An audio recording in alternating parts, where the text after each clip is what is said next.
嗨，大家好，我是 Mandy， 我是 Carrie。我们今天要来拍大家最期待的内容，就是美食开箱哦，就是我们冰箱必备的水饺。对，我们家就是无时无刻都会备着水饺，因为水饺真的太方便了，不知道吃什么时候水饺拿出来煮一煮。然后今天的应该是说是水饺套组，因为还有这2罐，就是还有酱。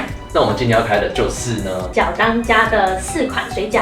第一款是纯正台湾牛肉水饺，第2款是鲜甜高丽菜鲜肉水饺，老饕韭菜鲜肉水饺，香甜玉米鲜肉水饺。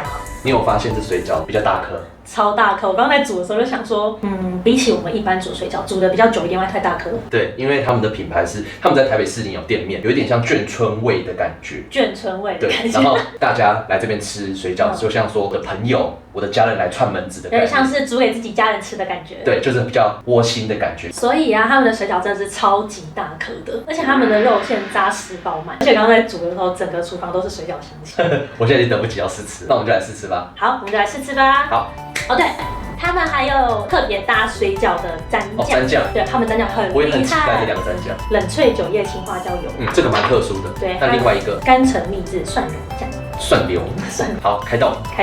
我们现在第一个要来吃的是他们的很厉害的招牌，然后也是非常多美食网红狂推的。对，就是牛肉的。对，而且他们是用台湾牛做的，所以我很期待。没错，台湾牛肉水饺，这样子就闻到牛肉香哦，很香哎。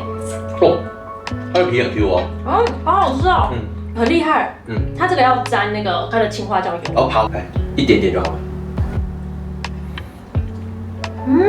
好香哦！那青花椒油的那个香气直接从我的鼻子里面这样迸发出来，太厉害了！我开始好吃。而且我想要说，因为我其实以前啊，我是偏好包水饺的那一派。我也是，你知道为什么吗？因为我们的概念中的水饺皮太厚，肉就少。但是这一款完全是皮，它算是 Q 弹，皮是 Q 弹的那种，就是感觉是真的有手劲在揉的面团。而且它的那个牛肉超多，非常多，它牛肉完全没有腥味，然后重点是它的肥瘦比刚刚好。对，我刚才讲这个，就咬下去的时候，那个有一点汁 juicy， 有一点 juicy 的时候，然后又不会太绵，对，然后又不会觉得太肥。对，我觉得我一个人可以吃掉10颗。哦，我们跟你讲一下，我们今天刚好是煮各口味是6颗，每个口味是6颗，所以它1包其实就是24颗，可以2个人就吃1包就够了。而且它的形状还可以仔细看是，因为元宝状。元宝状，然后他老板有说，他包的时候就是一个面皮，就是包7、8分的肉。哦，那很多哎，因为我刚刚吃的时候一直觉得我每口都吃到肉。对，而且它煮也非常方便，水饺它煮完可能会软烂它的皮，就是号称煮不烂。对，煮不烂。对，我们煮的话其实很方便，它不用在煮的过程中另外加水。对，完全不用，就是直接水滚了丢下去，然后到它浮起来之后，差不多再等个2分钟就 OK 了，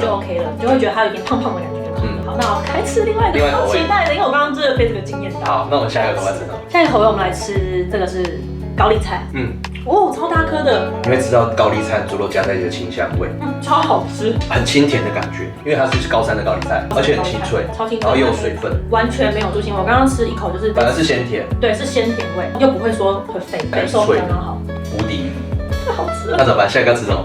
我现在想吃玉米。好，吃玉米。我是玉米控。对啊，你是玉米控。小朋友喜欢玉米，我也喜欢玉米。那我来吃玉米咯。我每次夹它都要很努力，因为它太大颗了。玉米很香哎。好好吃哦。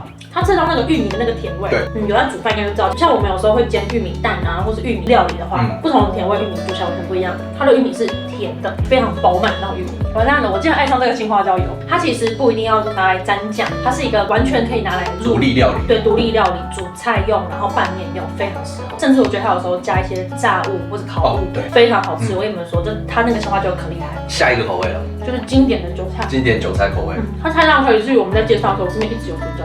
对，没有这样子过。这韭菜很香哦，我超喜欢韭菜，我是韭菜控哦。我每次买水饺就一定要买韭菜。但韭菜最怕的是有些韭菜很细。好香哦！我要再来沾青花椒油。青花椒油是麻麻的，不会很辣。它麻麻的，它韭菜很多，好多韭菜了。然后它的韭菜非常的温和，不会呛，而且它也不会因为吃韭菜而吃不到猪肉的鲜味。它韭菜的香是那种口齿留香，这就是口齿留香。然后入口的话，食材的香气在嘴巴迸发出来那种感觉。每一款水饺都刚刚好，这应该是晋升在我水饺清单中的前1、2名有。我们刚刚把每个口味都吃一轮了。其实我在评比是吗？对，要来评比。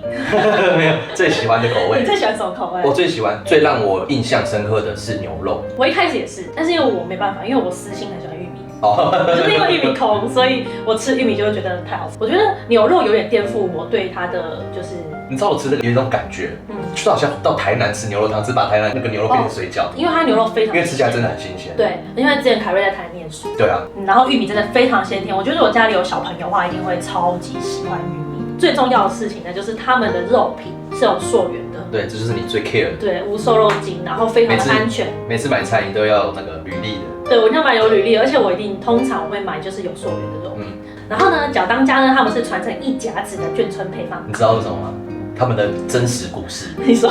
就是他们是这个的老板，就是算是2代好了。他原本是做古典乐器的生意。那确定呢？我是学古典乐的。然后后来他就想做，要把他以前吃到的味道，就是他的爸爸等于是第1代那个眷村阿伯手工的那种水饺风味，他就凭印象，然后自己去找料，好厉害哦。然后就创造出他印象中的味道，就小时候那个味道。对，然后现在就变成他儿子第3代在店里面。好厉害哦！我现在在吃的时候，我有一种就是觉得很像，就是我小时候会在我外婆家那边吃那种眷村水饺的那个口味。然后而且角当家是你不用去到他的店面，在家里就可以吃得到，直接复制。我觉得非常方便。对，他直接复制他店里的味道，他连酱都给你了。对。